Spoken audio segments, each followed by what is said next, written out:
Good afternoon, everyone. So, welcome to this next edition of the Alum at Alma talk series. Right. So, as you all know, this one is basically a scheme that we started in the computer science department to invite alumni and request them to give a technical talk about their topics of interest and their current challenges that they face. We also request them to talk about their experiences as a student here at IIT Madras and how it shaped their life eventually at the end of the talk.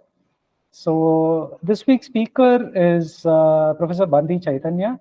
So he was a BTech student here. Honestly, I've forgotten how many years ago.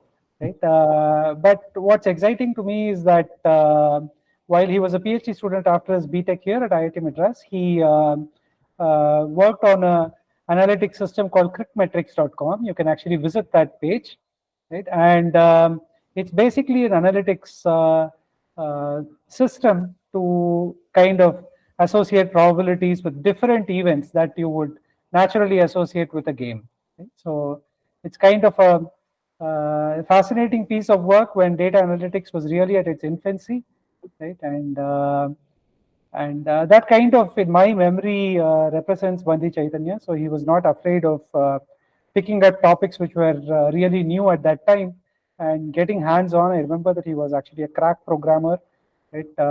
It's my pleasure to actually, yeah. So after his PhD at MIT OR Center, he went on to work at the Kellogg School of Management, and then subsequently, recently, he's at the National University of Singapore.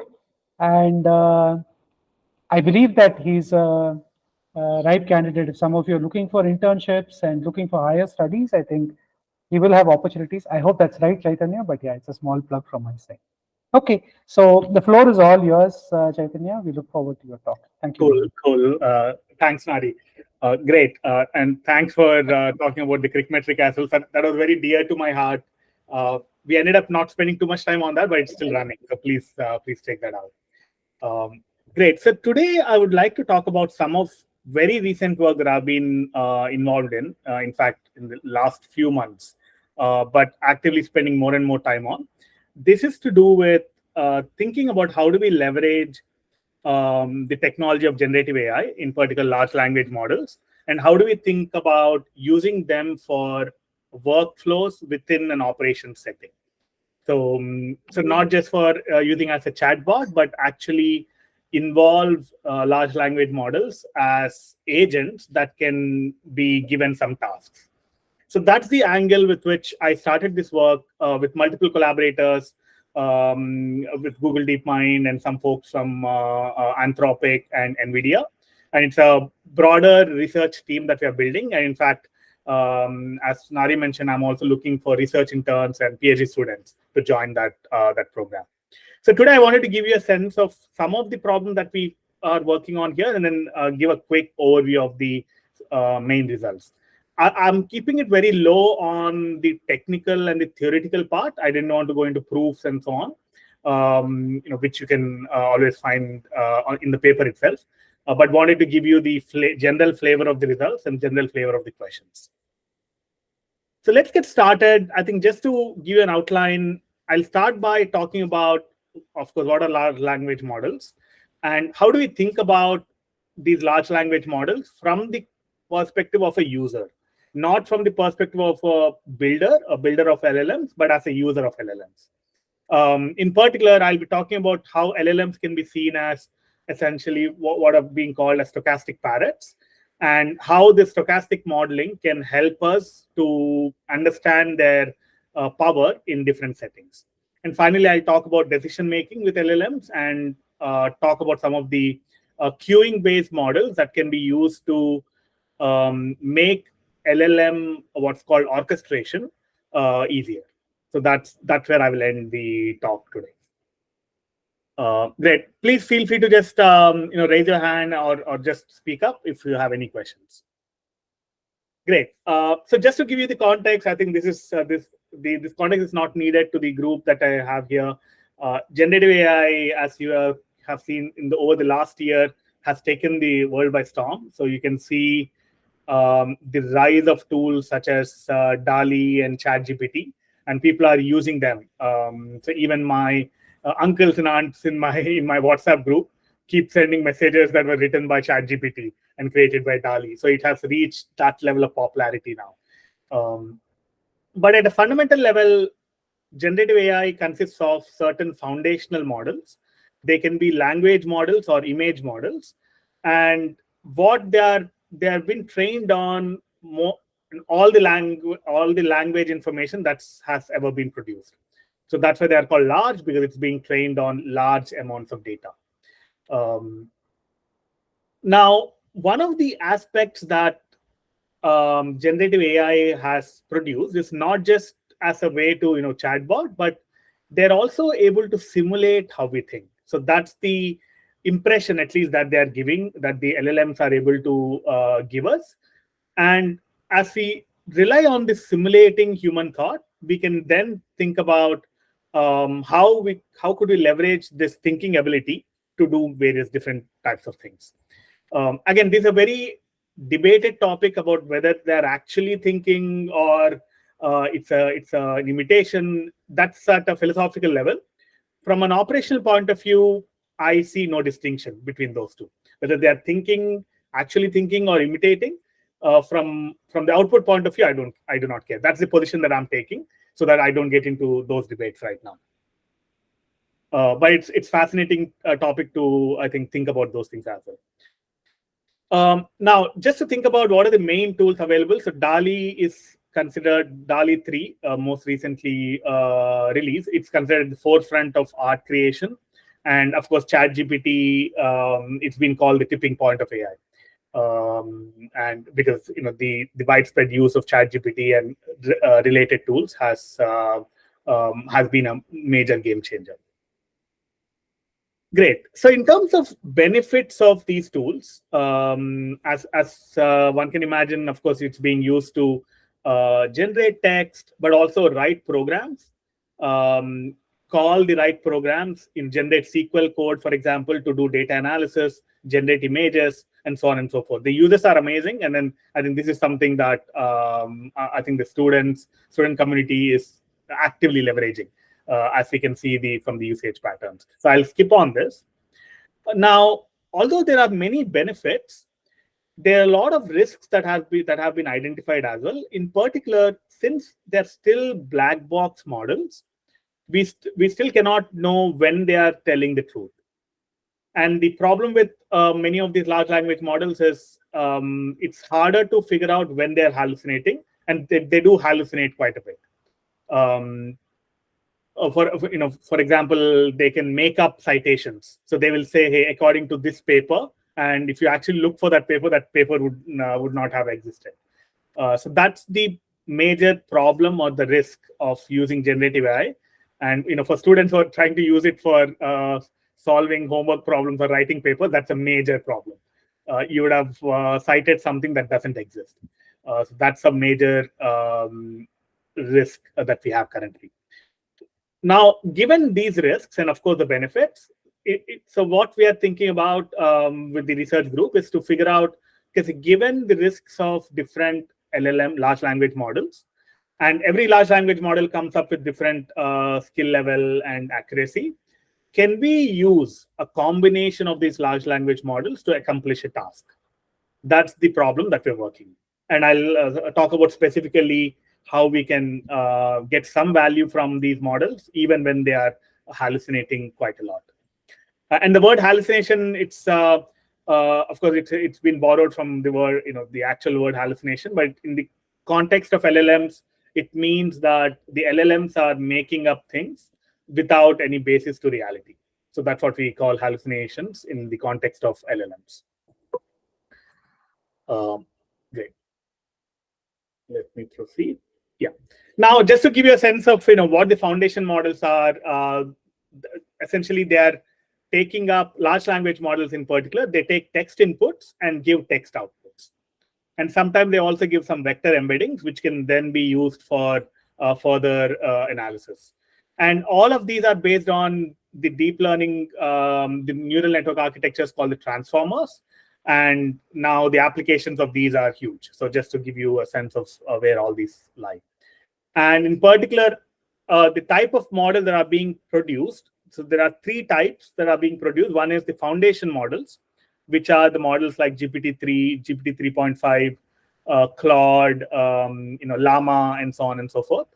And there are some task-specific models that are being built, which are leveraging these foundational models and fine-tuning them to solve a particular task that you are interested in. For example, let's say you are interested in writing let's say, a scholarly paper, writing a research paper.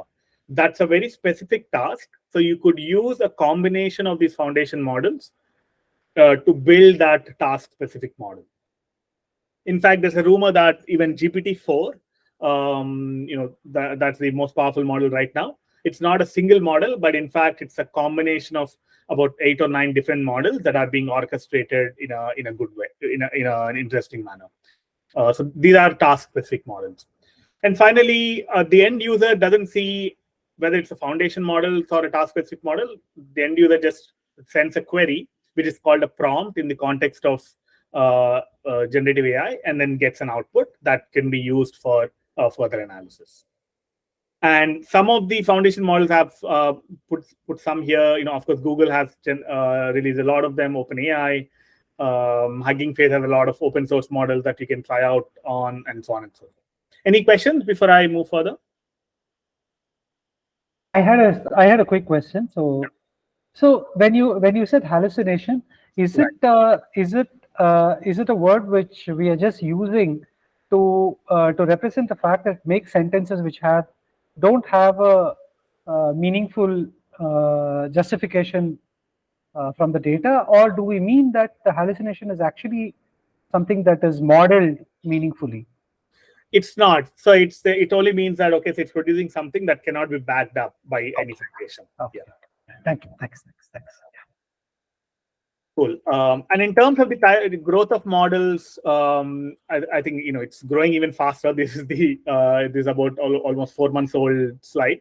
So here, just tracking that up to 2022, different types of models that have been produced. And now in 2023, there's been about 80 different models that have been produced. So that can take up the whole slide. And then each of those 80 different models are more powerful than what has been produced until 2022. And there's a lot of activity happening, and of course, a lot of money being spent as well. All right. So now thinking about, that's about what's available there. Was there a question? Okay. So what are large language models, or what are language models?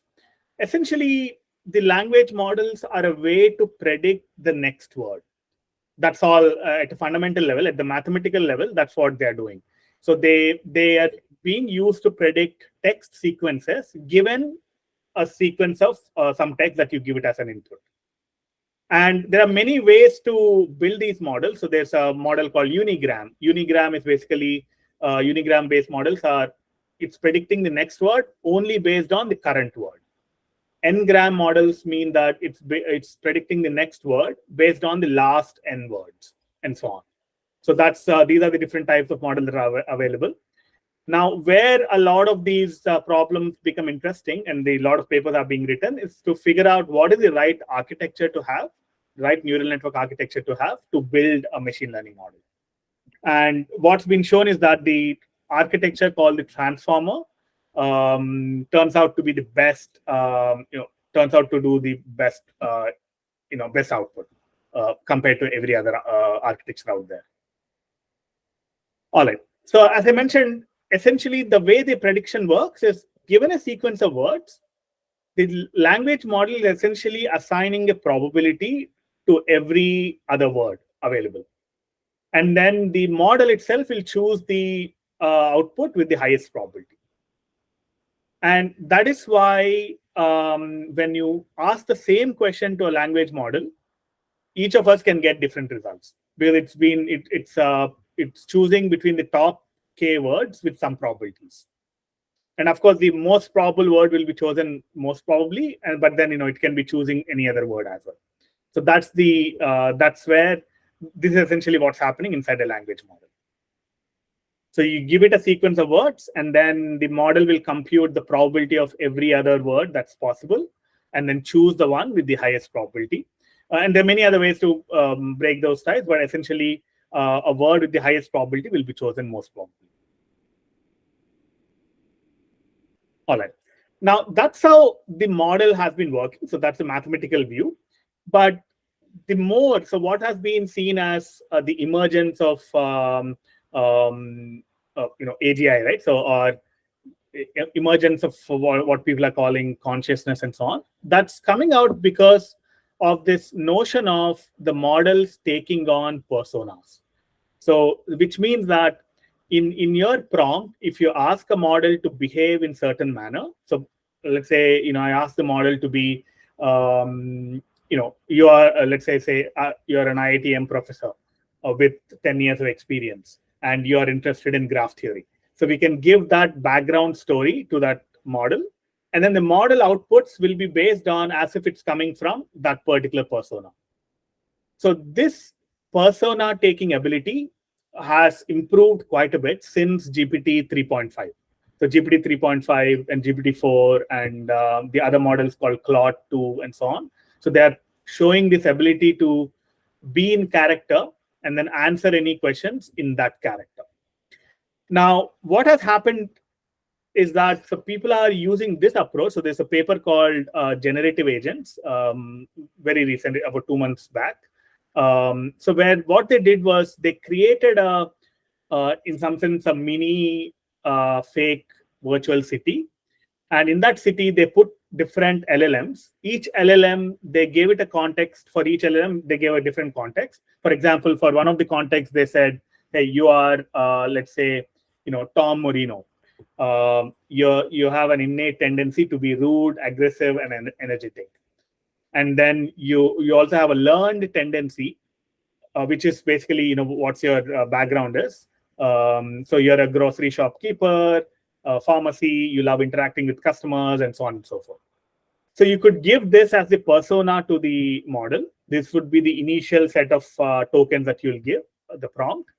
And then now whenever you ask Tom a question, the Tom LLM a question, then it would answer with that background in mind. So they initiated a lot of these agents, so Tom and multiple other characters, and then they let the system be, talk to itself, right? So Tom talks to, Judy. Judy is another LLM, and so on. And then they saw that a lot of interesting behaviors emerged, which is the type of behavior that you actually see in a real world. They emerged. So there are many such papers on this. So this is one of the most popular ones, and they have made the code open source as well, so we can actually go there and then modify our own stuff and then run it. This shows that there is an ability for us to use the LLMs as actual agents, and you can train them and give them some background. Now, given this viewpoint, now the question comes about, okay, so what can you do with that? So what can you use them for operational purposes? By operational purposes, I mean, so can you use them as a customer service rep, or can you use them as a life coach or a advisor, and so on, right? Or as a co-pilot, for example. So these are the different use cases that you can think of. And now the secondary question that comes from there is, can I do that with the minimal cost possible, right? So with the minimal cost, minimal latency, and minimal environmental impact. So I'll talk about those questions later, but that's the setup where we are right now. Any questions until now? Great. So I would highly recommend, if you haven't read this paper, it's a very easy read as well, but it shows the kind of things that can be done using these LLMs. All right. So in fact, there was this past summer with an intern from MIT. I did some work at NUS where we were evaluating if models can take on personas, and we were analyzing them using real-world psychology tests. So in particular, there are about, we use the following 4 psychology tests. One is called Big Five, and there's another psychology test called Hexaco 60, and so on. So these are the psychology tests used by psychologists to evaluate people and classify them. And what we wanted to understand here is we were looking at 3 leading large language models, GPT 3.5, there's another one called MPT 7 billion parameter, and Falcon. These are the 3 popular ones when we were doing the work in summer. Now there are many more. And we were checking if they keep their persona and if they are consistent with the psychological features that we give them, right? And we actually find that we tried out 8 personas. So we gave a persona of an undergrad student majoring in physics, a high school physics teacher, PhD student studying physics, a college physics professor, a university physics professor, and so on. So different physics-based. We are focusing on physics because there's a source of truth that we can check how well they are able to answer and they can reason. And then we looked at how well they were behaving, and then we were giving scores for each of these large language models, GPT 3.5, MPT-7B, and Falcon. So we see that, in fact, here on extraversion, for example, how extrovert are these models? So GPT 3.5 1, agreeableness, MPT 7 billion parameter 1, and so on. And in fact, each of these could be modified as well. The MPT 7 billion parameter was meant to be more rounded. So I think it was trained on data from nurses and so on. So it was made to be more agreeable, more empathetic. So these are the kinds of things that it showed, for example. But this also shows that, okay, now I can create an agent.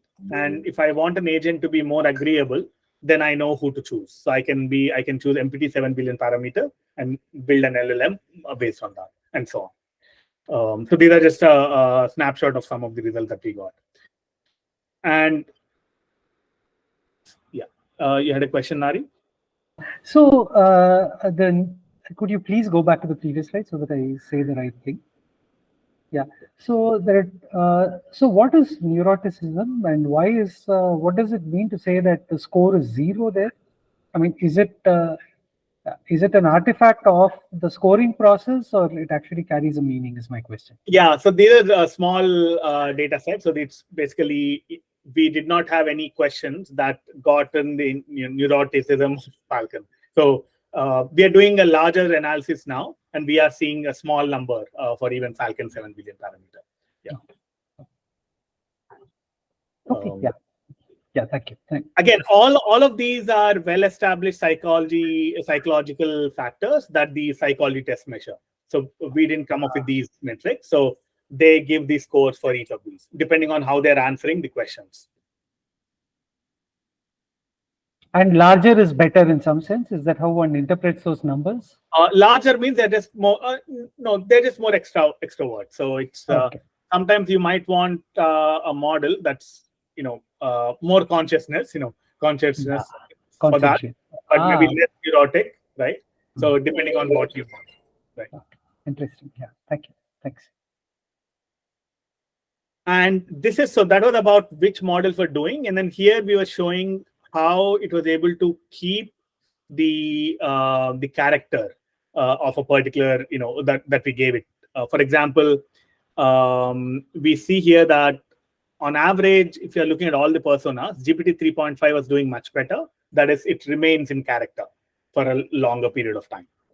On the other hand, MPT 7B was would break character, so would not keep the same character. So if I say, for example, you are an undergraduate student majoring in physics, MPT 7B gets only 35 score, so that means it's much less.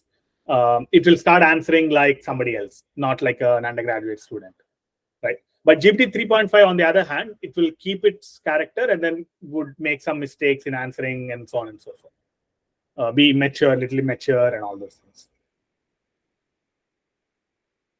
Yeah, I see a question. Pranav, go ahead. But you aren't audible. Pranav?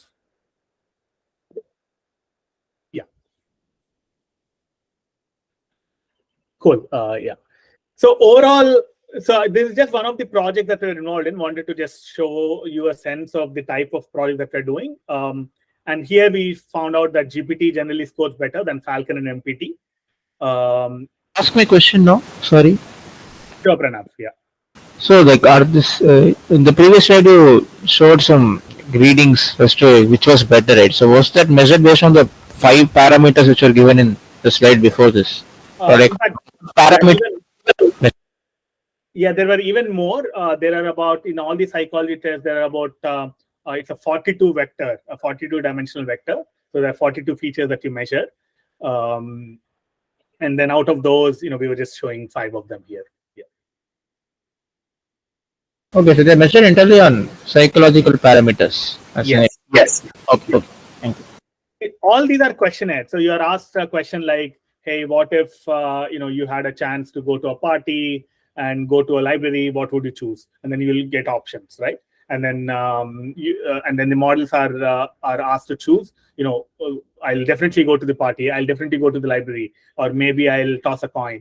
You'll have answers like this, and then the model chooses which answer to choose. So based on a lot of such questions, it's figuring out these psychological parameters. Okay, thank you. Great.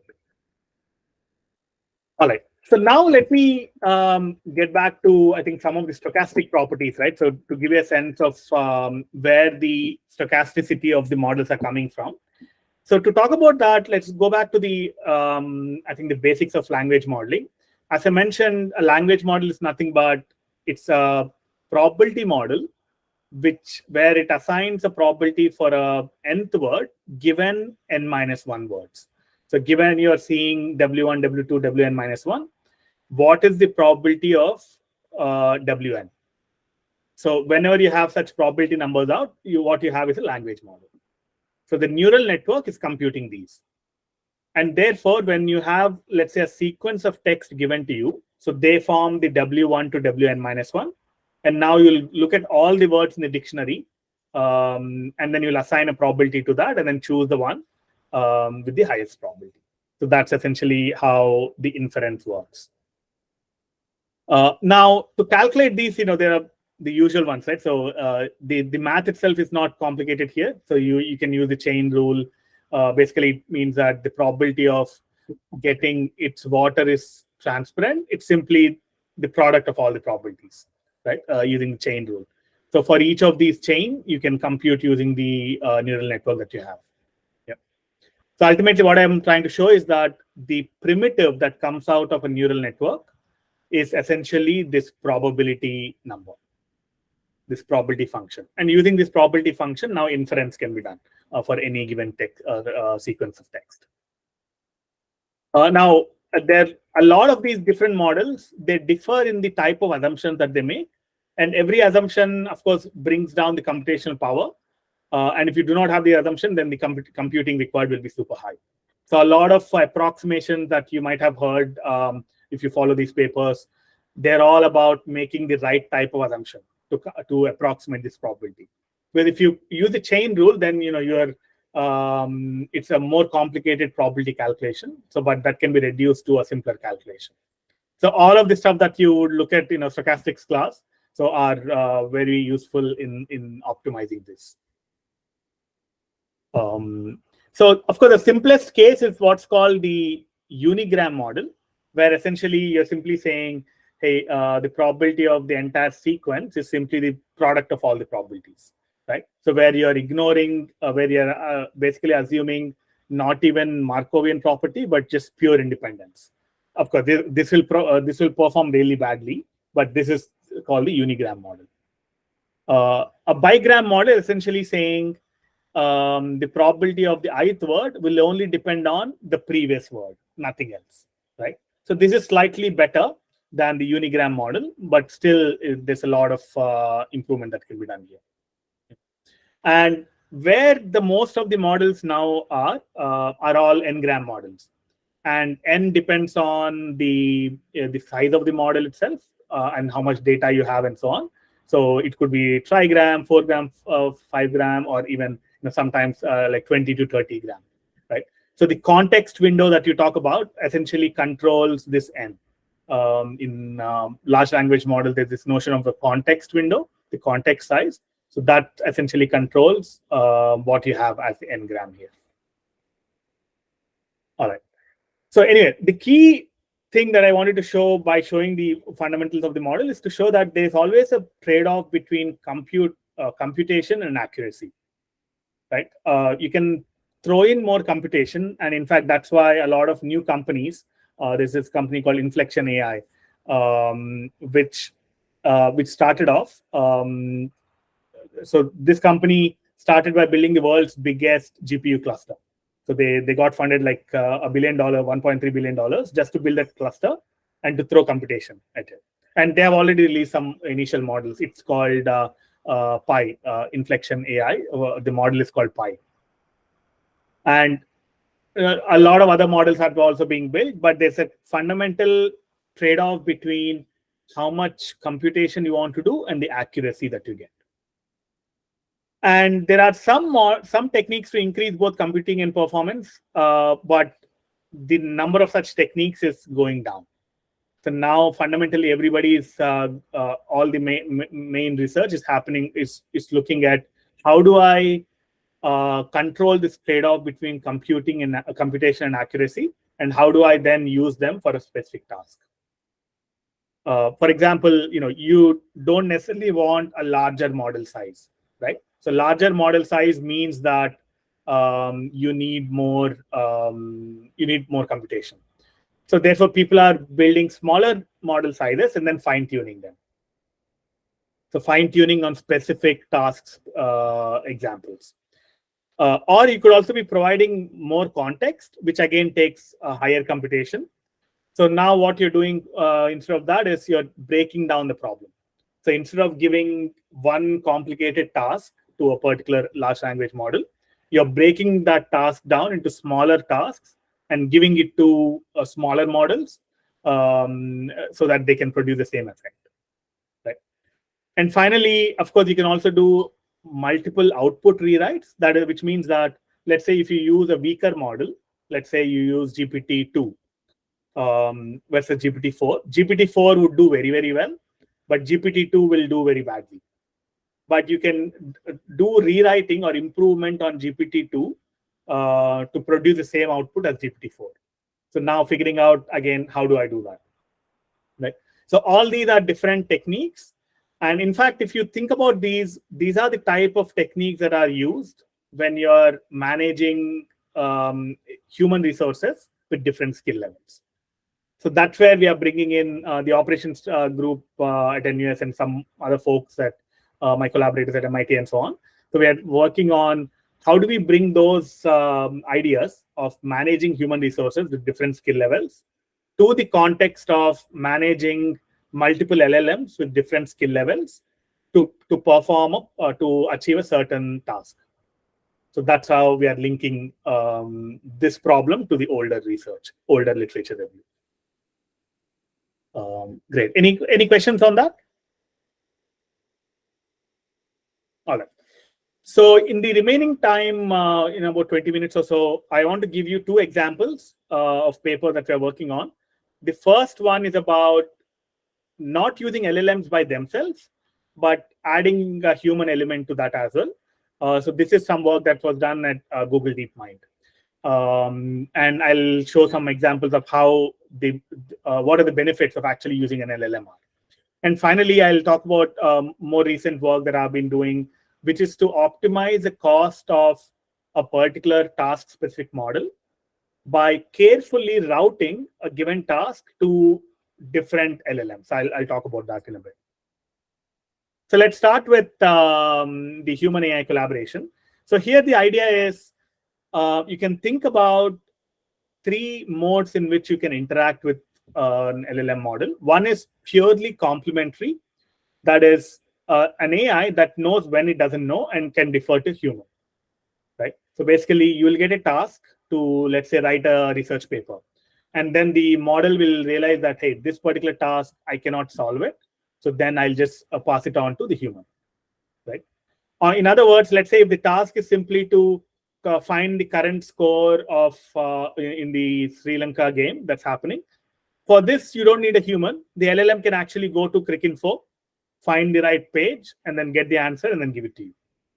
So that's a much simpler task. So then one approach of using an LLM plus human is to be complementary. That is only do it when the LLM doesn't know how to do it. Venkat, you have a question? Yes, sir. Sir, you referred to a recent example of using cricket info for getting, let's say, the match of Sri Lanka score. Right. And you specified a use of LLM in it, right? Yeah. Sir, my question is, when there are other softwares like Selenium, which does the exact same thing, let's say you just load the driver and you'll get the rest, whatever info you want, and display, Right. print it, do whatever you want with info. Why exactly are we looking into using LLMs for this purpose? Great question. So Selenium is something that actually we were using. So I was building a website called Psychometric. So I was actually using Selenium to get the data and so on, right? So here, the good thing, the beautiful thing about LLMs are you don't even need to know when to use Selenium. So LLM will figure that out.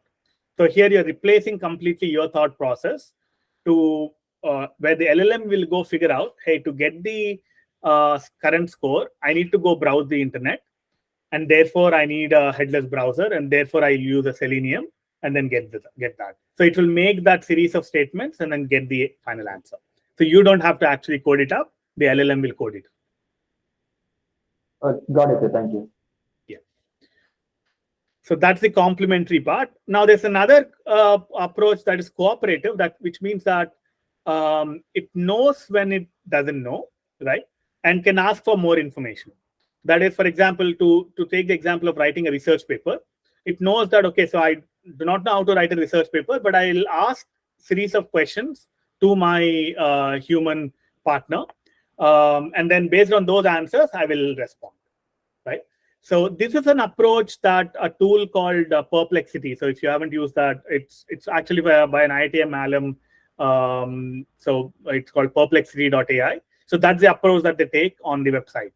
So you go there, and then based on your search, it will ask you a bunch of questions, and then it will finally answer everything, right?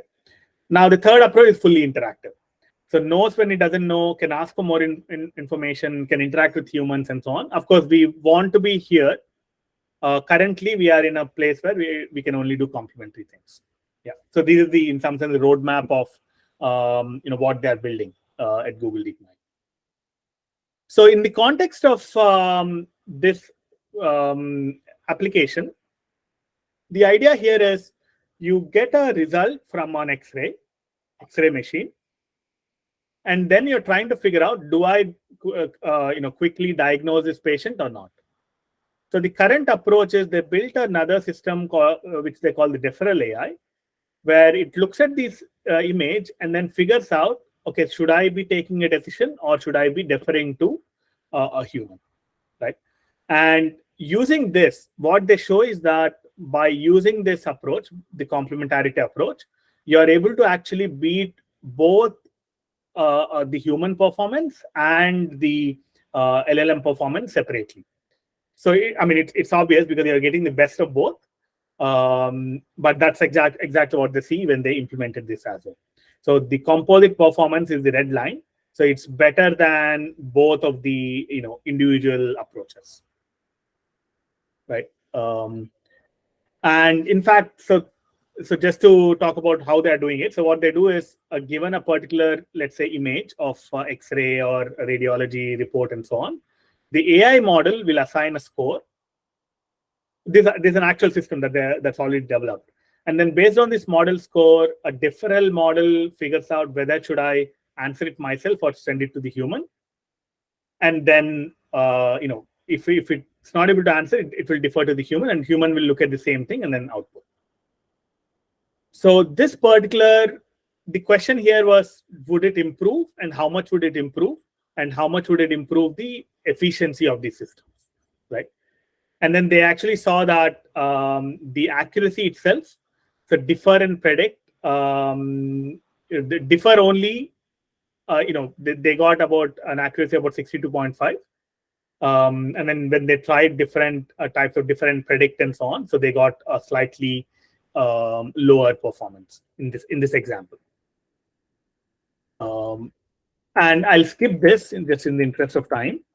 So overall, what the results showed up is that using this approach called the skyline, which is the combination of both humans and LLMs, by using this differential model, right? So the clever routing model, they were able to do better than just the normal humans and normal AI. So basically, this is calling for not simply use LLMs blindly, but have some kind of an orchestrator which tells you when LLM should be used and when it should be passed to the humans. And once you have this system, the accuracy improves quite a bit. All right. So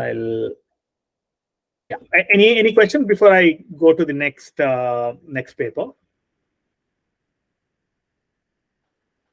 I would like to ask a question. Yeah.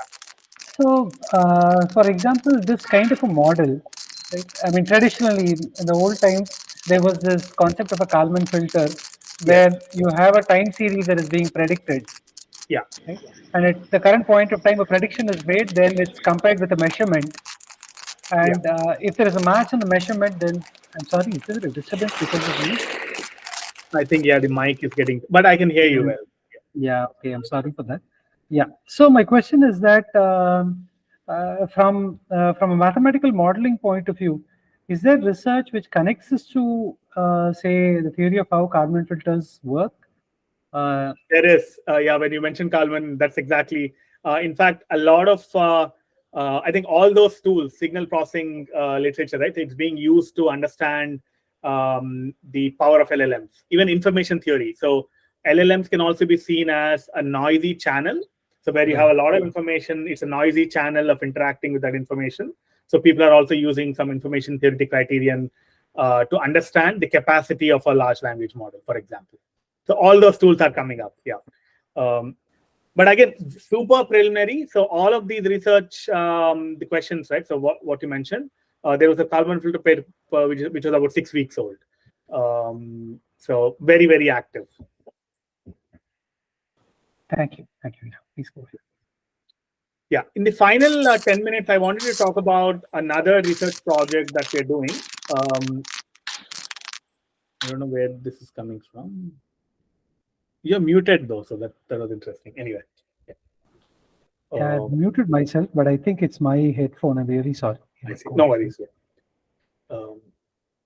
Great. So what I wanted to talk about now is another project where we are looking at optimizing the use of LLMs in order to minimize some kind of a cost of the models. And to give you a sense of what I mean, if you compare the current price, so let's just for the lack of a better comparison, let's just look at the dollar amount of each model. So GPT-4, for example, right now, it costs you about $120 per million tokens, which is cheap compared to a human. But just to compare that, GPT-4 costs you $120, while GPT 3.5 costs you $10. So there's almost a 10 times difference in terms of the cost. A similar type of latent trade-off also exists for the latency. The GPT-4, in fact, is slower than GPT 3.5.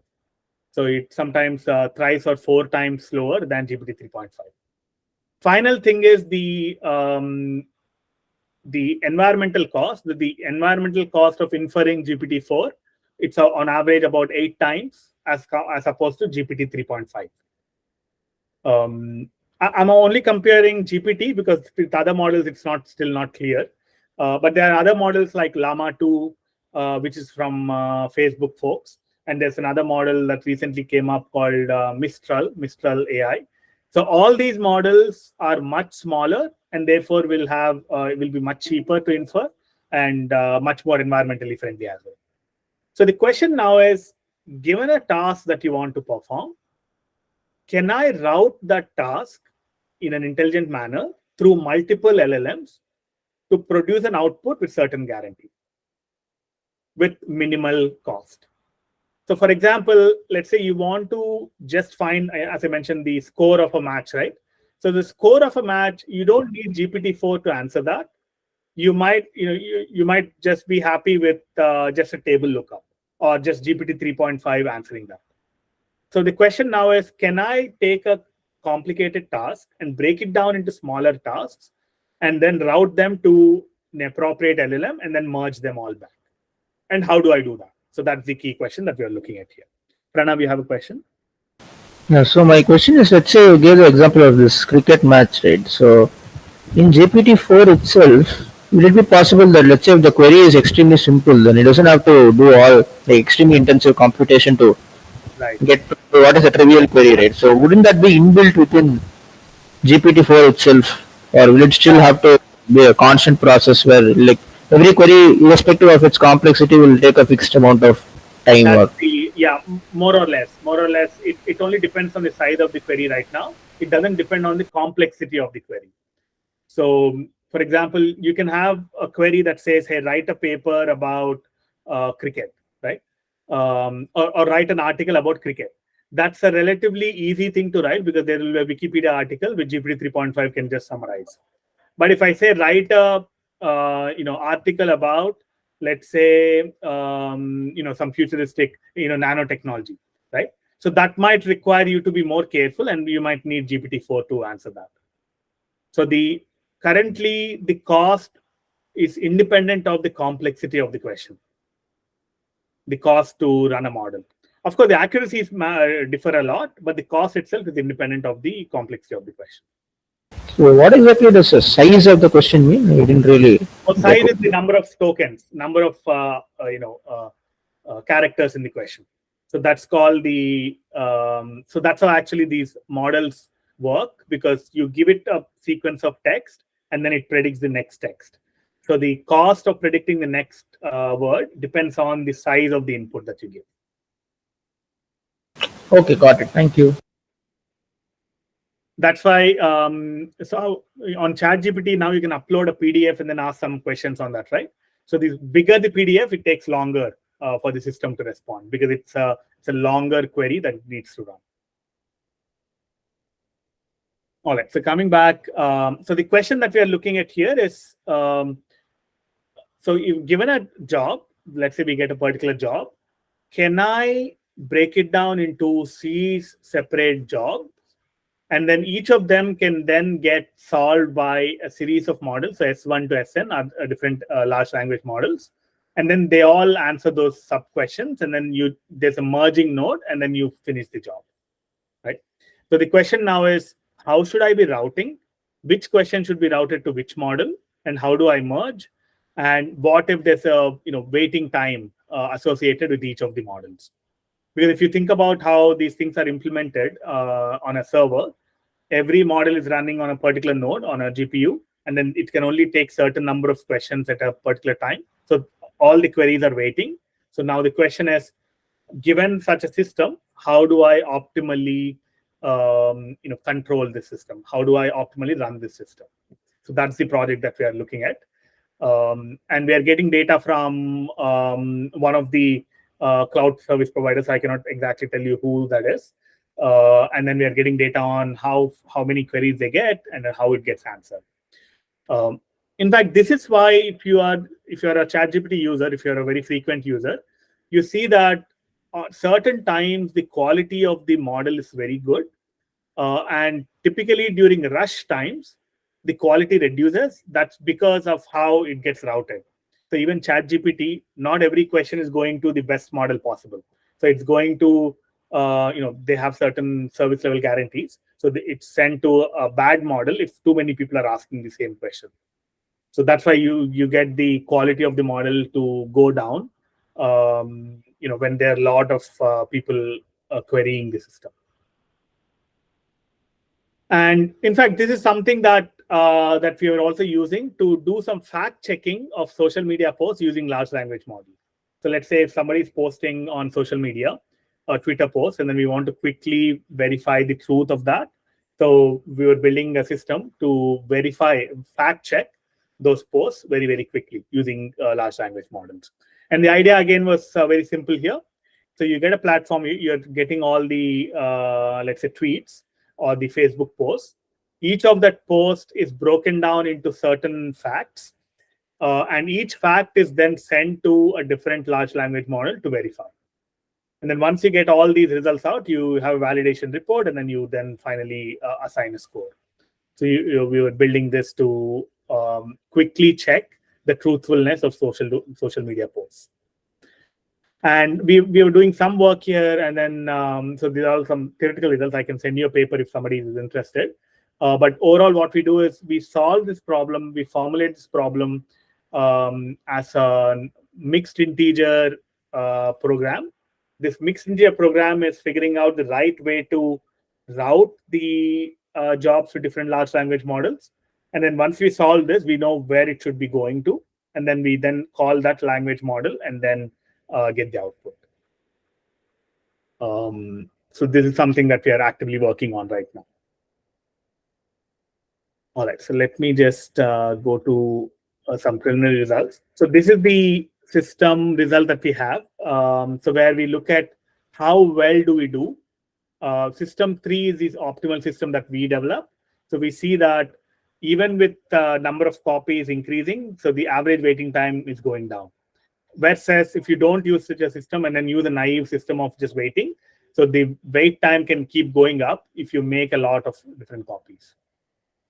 So therefore, this tells you that by clever routing of the tasks to the right server, you can actually scale the system in a much more efficient way, which will, of course, save time, and then, of course, the cost, and then also environmental impact. So I can talk over more of these things, but let me just conclude here. I think the type of things, I wanted to give a sense of what the types of questions here are. And then I've talked about 3 different ideas. One is the persona, creating personas and how do you use those personas. The second question was, how do I use LLMs with humans in the right, using the best differential model. And the third one is, if you don't have humans, just purely LLMs, how do I orchestrate the running of a system that's controlled by different large language models? And there are many, many open questions here, and it's the fastest moving field now, right? So if you look at the number of papers that are generated on arXiv, it's super fast. It's a very active research. And if anybody is interested, please email me at my email. We are looking for students for both internships as well as full-time PhD as well. Great. So I'll stop here and then take any questions. Thanks for very good presentation. I'm happy to know that the first time. But involving people, is it scalable? Very difficult to scale, right? Exactly. So currently, it's just people who are doing that. So that's exactly the problem that we are solving. By having an LLM to take up most of the load, you can then do more things with the same number of humans. So just think about customer service or doctors and so on. So if you just rely it on humans, then it cannot be scaled. With LLMs, it can be scaled because then maybe 90% of the time you can send it to an LLM, and only 10% of the time it's being seen by a human. So the every human is the productivity goes up 10 times.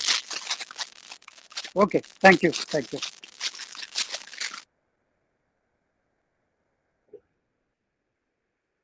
So I have a question regarding the fact checking, right? So how do you decide, how does the LLM get to know which sources are authentic and credible? Like, because so in this application that we're looking at, so we were given by the social media company what the sources of truth are. So we need those sources of truth, and then it will go check against those sources of truth. okay, does it have the capability to kind of judge the let's say judge the truth, kind of whether it is reliable, because several news sources themselves, at times even Wikipedia is not reliable for facts. Yeah. So there are multiple heuristics for that. So it's just like how Google ranks pages, right? So you can use a modification of the page rank method. You can say, hey, if a particular source has a higher page rank, then I would trust it more, right? And then, of course, you won't rely it only on one source. You will look at K sources. That's why you make C copies.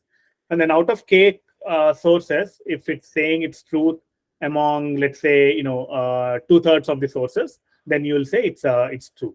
Otherwise, it's false. So it's like getting consensus. Yeah. Ujjwal? Yeah, I have a question that if let's say we are using certain LLM in business setting, Right. and so that can we have certain provable certainty that it will give a accurate result? That's what we are trying to build here. So by repeatedly asking the same question to multiple LLMs, which are all independent of each other, we are able to create a more reliable source. Because not every LLM will make up things at the same time. So we are relying on that. We are relying on the independence of different LLMs to answer. So this is just like a phone a friend, right? So in Konbanenga Karupati, when you have the phone a friend, you're basically relying on the independence of your not phone a friend, the audience thing. So audience poll. So you're relying on the independence of the audience to individually answer the question, and then you're taking some kind of a majority approach. Okay, thank you. I'm sorry, sir. I have missed the first part of the meet. Is the objective here to design a reward system for independent LLMs? So no, so here you have different LLMs that have different skill levels and controllability and so on. Now you're using a combination of these LLMs to achieve a certain task. That's the main goal here. Yes, yes. Are we trying to come up with a reward system which will facilitate this? Yes, yeah. So one part of that is to essentially score different LLMs with different rewards in some sense. Okay, okay. I'm sorry, sir. I got to know about this meet a bit late. Is it possible to share the slides? Yeah, I think it will. Aditya, we will share the slides. We also have a recording of the video that we'll put up on the Alum at Alma page. I'm sorry that this did not reach the EE department. It's really a gaffe on our side, but we'll get it fixed. Cool, but thanks a lot for joining in, Aditya. And then reach out to me if you want, I think more citations as well of papers and so on. I'll glad to follow up with that. Yeah. Thanks a lot. So Chaitanya, I have a question. I see Venkat and Shankar Narayan have put up their hands again. Do you want to ask a question? Venkat? Yes, sir. Sir, once you said you'll depend on the independence of various language models and evaluate the best response and so on, right? Yes. Who will do that evaluation? Yeah. So every LLM has their own evals. So for example, OpenAI has these evals that they have created. In fact, so let me show you. There are many open source companies that have been created. There's Hugging Face Open LLM leaderboard, for example. Let me share that page. There are many open source initiatives that have come up which measure. I think it's still loading. It's an open LLM leaderboard, right? So many people are giving it questions and then sharing whether it's got it right or wrong. So this way we can measure every LLM's capability separately, and then use that to create an overall system that's good. So for example, here, if you can see my screen, there are many models here, and each of them have been evaluated on multiple data sets here, and each of them have certain scores. So if you think about it, so this is exactly like how we deal with humans, right? So every human will have certain capabilities, and then you're building, let's say, a team of humans to get some tasks done. Then how do you do it, right? So a lot of times, in the case of fact checking before LLMs, they used to send the same question to many fact checkers and then take a majority rule, right? So similar thing can be done here as well. Oh, yes, sir. And I have one more question. Oh, okay. Yeah.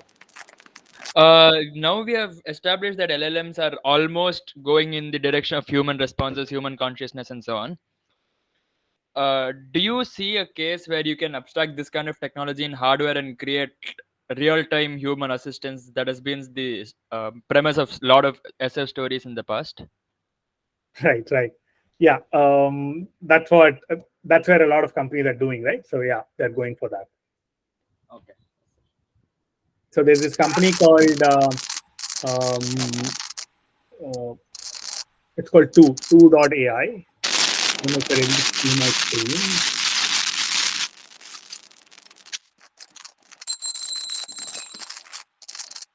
Yeah, this company called 2.ai. So this is by, and then they're effectively trying to do that. It's a personalized, image that shows up which talks to you.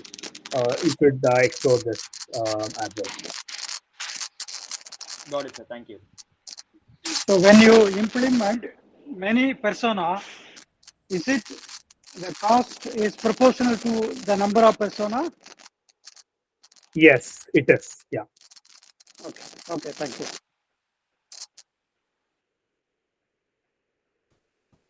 Okay, great. So I guess we've had a very nice round of questions too. Very interesting talk. So let me ask the last question and then we can end the talk. We'll make the video available.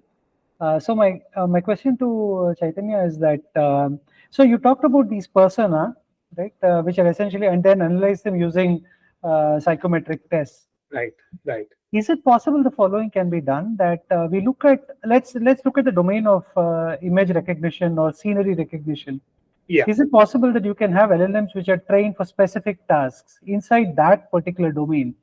Yeah. Right? And the persona would be the capability of an agent to be able to say recognize trees, a Right. combination of trees and lawn, and scenery, and then we get starting with very simple models to learn individual tasks. Can we put them all together and get a system that can actually Do more. Right. be a model for very sophisticated scenery, for example?